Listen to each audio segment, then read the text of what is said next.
First of all, the EPAC TV News welcome. Sayol asigi thangjagi nimit yungba phawbada lanpha punamak thadoktrabadi sa langthokani haina Donald Trump na Hamas ki maikei akanbu warning tawduna kiankhre. United States ki President Donald Trump na lakliba thangje nimit yungba pung baro phawbagi manungda Palestine terrorist group Hamas na lemhoibu lanpha punamak thadoktrabadi sa langthokani haina akanbu warning tawkhre. President ang wafam masi Oval Office ta pangthokhiba news briefing amada haikhiban. Aroiba matam tharib asi phawbagi manungda Hamas ni lanphasing thadoktrabadi kari action tawgani haina hangba wahang amagi pakhum piraduna aihak tu wafam masi wahanthok Hamas ni yamna laina khangani haina Donald Trump na phungdokhi. Ceasefire agreement gi sarukam oina handak Hamas na thadokrakhiba Israeli micham ahum phibam yamna thina sokpa adugi matangdasu Donald Trump ni yamna thamui sok phungdokhi. Lanphasing adu Holocaust gi thorakpaga chapmani haina mahakna haiki. Hamas na phajilaga thamhorib atoppa lanphasing yengnabada makhoi ahum madu yamna phibam khwaitagi phabagi makhoi oina thadurappa oiramgani lemhorib ataising adudi yengbadi yaramdu mandri haina Donald Trump na haiki. Mahakna wafamsing asi phongthokpa matungda thangjagi deadline adu pikhiban. Lakliba thangja nimit yungba pung baro phawbagi manungda lanpha punamak thadoktrabadi karigum am hekta thorakpa yai amasung sa langthokani. Lanphasing adu thangjagi nimit yungba pung baro phawbagi manungda thadorakadabani makhoi khara khajik amma ani natraga ahum mari sumaina thadorakpa yaroi. Loinamak punna thadorakadabani haibagi akanbu warning su Donald Trump na Hamas ki mathakta tawki. Mahakna piriba deadline adu sangdorakpasu yai haibagi ingit piraduna Donald Trump na mahaki wafam masi Israel na thingba pigi haibasu yai masidi mahaki oiba wani deadline nasi phawbada thadoraktrabadi achobu wathok lakani haina phongdokhi. Mamang da media ki interview amada Donald Trump na Palestine sing Gaza da amu halaknabagi hak leite makhogi dam atopa mafam amada yamna phajaba leifam sengotkani haina phongdokpa leiki. United States na Gaza strip lawsinduna lamdam masigi mi million anirom gi mayabu yumlo na balebak sing da mayum sabiraga lehen kinaba plan hekta mayek sing dorekli. Palestine sing amu halaklabadi yagadra haina hangbada Donald Trump na makhoi amu halaknabagi hak leiroi haile. Makhoi yamna hena nungaiba yum sing da leigani ayakna hairibasi makhoi gi matam pumbagi oina leifamgi matangdani. Maramdi makhoi hojik halaklabadi leibi yanaba semgatpada sahi ama makhai hena changani haina Donald Trump na phungdokhi. Donald Trump na Gaza lawsinnabagi plan ama tharur ibasi Israel khaktana tana Middle East ki lebak amatani yaningdri. Egypt amadi Jordan na plan adu reject tawri aduga wafam masi khodong thiningai oi hainasu Cairo gi amadi Arab League pukhatlaga khanangani hairi. Leibak kayani yaningdaba phongdoklabasu Donald Trump na thoidokna luna lawdri aihakna khanbada Jordan gi yam naknana mari ama purakpa ngamgani haina thajai. Egypt kasu yanaba ama purakpa ngamgani haina thajai aikhoina sahi amada makhoina dollar million kaya pidun leiribani hainasu Donald Trump na makha taki. Gaza gi mi million amaga 0.9 gi damakta aikhoini yamna phajaba leifamsing semgotkani yamna phajaba amasung tekta kaidaba leifam manga taruk natraga ani ahum sembi yai. Adubu madu khara thapa aduga hojik khudong thiba leiriba kaya asidagi thapa mafamdu oigani khalli. Madugi maraksida aihakna Gaza strip lawsingani masi tungi damakta real estate semgatpagi mawongni haina khanbi yai.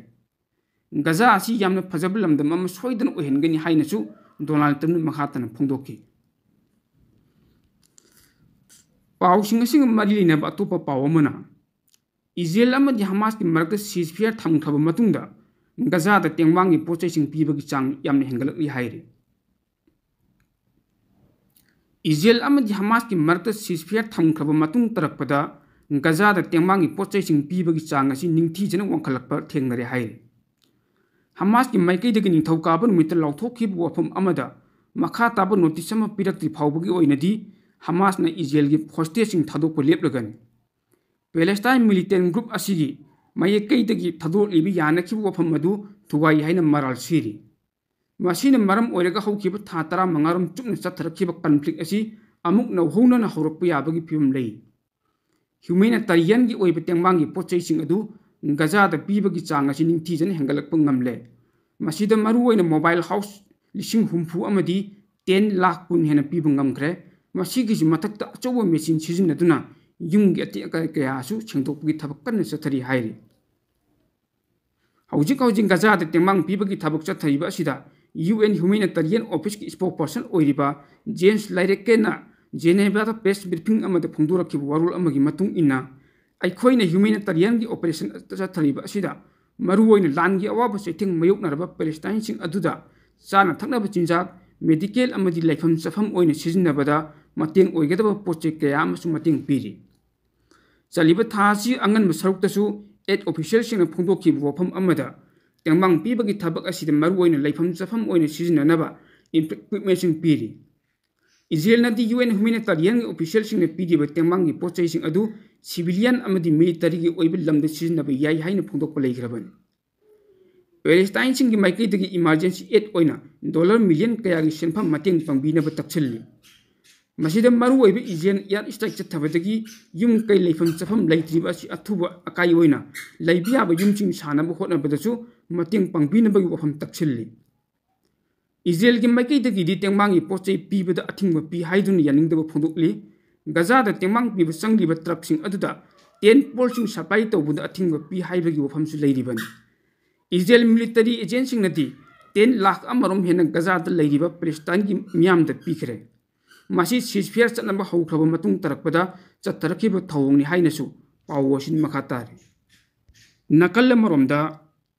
United State की Democratic Party की presidential मिरेप ओइरंबा senator Bernie सैंडर्सना ngasi president Donald Trump na gaza semga sagatnabagi damakta lokhatkani haikiba thabak thoromsing adu yaningdaba phongdokpaga loinana gaza semgatpagi thabak thoromsing asi Donald Trump na paisinkhrabadi miyoi lakh kayan awaba tariba mafam asida miyam yaiphanaba haibu wafam sin tung oina thanamlaga businessman oina horkiba Donald Trump na gaza bu mahake real estate business oina onthoknabu hotnari haina Donald Trump gi mathakta akanba maral sikre वफम मसी Donald Trump न गजाब US न लेदुना US की control मखादा थमलग सेमग सकटपगी थबकसिंग असि middle east लेरिबा लेबाकसिंग कुसमनदुना पाइखतनब थौरांगनी हाइना Hamas ललहौब नमथबा US की थौदांग ओइगनी हाइना फुंगदोरखि वफम अदुगी पाखुम Moina हाइखिबने president Donald Trump न गजा सेमग सकटपगी थबक पाइखतपा हाइबसी खुदोंग थिनिंगाई ओइब मफमदगी खर खजिक लापथोकलग पाइखतकदबनी लखटकदोरिबा थबक थोरमसिंग असि तुंगलम चटकी ओइबा real estate development नि हाइना खनबा याय हाइनसु हाइकी अमरोमदा हमास की ऑफिशियल अमन नुमित निफुनि थोइनिगी ओइबा सीजफेयर एग्रीमेंट असिना गजा की दमकत याइफा थोरांग अमा फौबा उद्री मसक ममिंग तंगथोक्तबा हमास की ऑफिशियल अदुना हाइ सीजफेयर एग्रीमेंट असिना इजराइल खक्तदा कानबा पिदुना लैरी मतम खरगी मवांग ओइना लान लेप्तुना तुंग कोइगदबा पॉलिटिकल सोल्यूशन अमा प्रोक्नबो होटनबगी महुत्ता सीजफेयर एग्रीमेंट असि खुतोंग चाब लौदुना प्राइम मिनिस्टर बेंजामिन नेतान्याहुगी लेंगाक असिना गजादा लेरिबा इजराइल की मियोसिंग असि लौथोकनबो होटनबो खक्तमक लेरि हाइ डोनाल्ड ट्रम्प नसु चयुलसिगी मनुंगदा हमासना लेमहौरिबा होस्टेज खुदिम थादोरक्तरबदी अफाबु ओइरो हाइबगी वार्निंग पीबसु लेरिबने अतोप्पा पाव अमना पैलेस्टाइन सिंग तंथोक्तना गजा नौना सेमगतनबा इजिप्ट अमदी डेनमार्कना फोंदोखरे हाइरे इजिप्ट की president Abdel Fattah al Sisi ने लेबा पोपो नुमिता डेनिश प्राइम मिनिस्टर मेट्रा फेडेरिकेशन गल फोन द वरी सानदुना गजा स्ट्रिप्त ख्वाइदगी नौबु थौदुकसिंग अमसुंग गजाबु मसिद लेइबा मियामबु तंथोक्तबिद नौने सेमगत सगतपगी तंगाई फदब खन्नखरे हाइना इजिप्ट की प्रेसिडेंसी ने स्टेटमेंट अमदा हाइरि सीजफेयर एग्रीमेंट फेज अहम द मपुंग फाना थबक ओइना पांथोकपा होस्टेज सिंग प्रिजनर सिंग ओनबा अमसुंग गजाद अथिंग लेतन ह्यूमैनिटेरियन एड चंगहनबगी तंगाई फदबा नकन अनीना खन्नगी हाइनसु स्टेटमेंट अदुदा पल्ले पैलेस्टाइन सिंग मखोई लमदे हिंगनबा हक अमसुंग शक्ति ngak सेननबा पैलेस्टाइन की पॉपुलेशन तांथोक्तना गजा अमुकन नौने सेमगत सगतपा हौबगी अपामबासी सीसी अमदी फेडरेकेशनना मखाताना फोंदोकनकी हाइरि वरी सानबा अदुना इस जेरूसलम की कोनुंग ओइरगा 1967 की ngamkhai paringda मनिंग तम पैलेस्टाइन लेबाक अम सेमबगी मरु ओइब फोंदोखे हंदक US प्रेसिडेंट डोनाल्ड ट्रम्प न गजाबु नौने सेमगत सगतपा अमसुंग गजा की मियामबु इजिप्ट यावना थंगनबा लेबाकसिंग मयुम होंगन्नबगी वफम हौदोखरबा मतुंगदा वफमसिंग असि थोरखिबने डोनाल्ड ट्रम्प की वाथोक ओइरबा प्रपोजल अदु रीजनल अमदी इंटरनेशनली ओइना रिजेक्ट तौनखिबने पैलेस्टाइन सिंग अतोप लमद नमदुना चहन्नबा थौरांग अमा हेक्तगी मयोक्त लेपकनि हाइना इजिप्टना अमुकन फोंदोकपसु लेखरे गजादा था 15 हेना तमथीब लान सोकनदुन लाक्लब मतुंगदा Egypt Qatar amadi United States na sinduna ceasefire agreement ama Israel amadi Hamas na thabak ona pangthokli. Palestine singbu Gaza dagi tanthoknaba amasung Gaza gi control US na launanaba US ki President Donald Trump gi thorang Canada bu wani haina phongdokladuna Turkey gi President Recep Tayyip Erdogan na Gaza gi miyambu lanna khuntaklasi hallaba homeland dagi lauthoklaga sakti kanamatana leiti haina nomajing nimita makhau pona phongdokpa leikhraban. Atopa pawamana Malengi mapu oinanabagi lamjelda America bu maithiba pinanaba China na kanna hotrak leptri haina report amana hain. Malengi ani subulanjau matungda United Kingdom amadi Germany na sel thungi phibam da marai chai thakibadagi tanjada Malengi super power oina phawal liba United States of America na ngasi phawba malem masigi oina makok oiri. Mahakna makok oiri haiduna malem masigi lebak punamaki sinbalangba lalol itik punamaki mahaki khubam nungda thamnanaba hotnariba asina maram oiraga Russia ga ani subulanjau matungda Cold War tholokna khulai gi lamjel tanrakpadagi malem masibu America gi block Russia gi block haina ani thokna khaidoktun lakhi.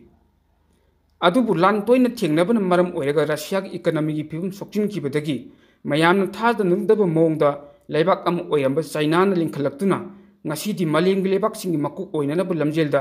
America bu maithiba pinanaba ngamjabi thaduna hotnaba leptri. Khulai gi lamda technology gi lamda sermitlon gi lamda thabak gi lamda army gi lamda hiram khudimakta China na mapan sangda nungda phullaga tholakpadagi ngasidi malem gi mapangal kanbada makokni haina mukjariba America na China bu khwaidagi kiba lebak ama haibudu oiri. China gi mapan thosil puba policy program kayana malem gi tongan tongan lebak sing makhogi lalol iteki mari sing America ga lapthoknaraga China romda mai onsilakpadagi China gi sel thungi phibamju angakpa phangna phagalakli.